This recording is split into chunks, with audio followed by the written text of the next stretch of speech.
छोरा चेगिंदी मैं को बुढ़िया ले वाल दे बुढ़िया ले वाल इतना बुढ़िया ले वाल कितना है घर वाली गोल बुढ़िया ले वाल इता बाल घेन घेन उन्हें के आए पर मैं को दे हूं हाय हाय मैं इतना बुढ़िया ले वाल कड़ाई का नहीं बेचे मैं 15 साल थी ने पर न ढकवा हुए जितो करे मैं को दे न त मां थी लेते न मरना बाल दादा रामन भाई अच्छा बुढ़िया ले वाल हां ओ तो कबाड़ी घिनते वदरा 9000 रुपए किलो है ओ चक्रनी ना ओ ना जरे खावणे पने न खावड़ा ले बुढ़ी दे वाल तू खाने में जोड़ में जो दिक्कत है हां खावणे पने नो मेरे को नहीं मिलता बेरा तू बाजे ना ना मैं को दे ओए कितु वाला बुढ़िया ले वाल देख टकरे किस दिन खुदा दा नाम मन क्यों मैं को बर्बाद करनी बुढ़िया ले वाल खड़ा बेचारा था भाई ना मैं को ना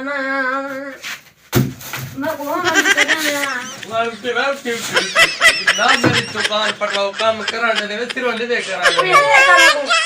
अच्छा ये घर और दादी आमदन नहीं केरा ना है थे उनके घर बुढ़ी पी उनके वाल त्रे सारे टुटे पे उवे चावा अपना खाए थी मेरा जी छोड़ ओ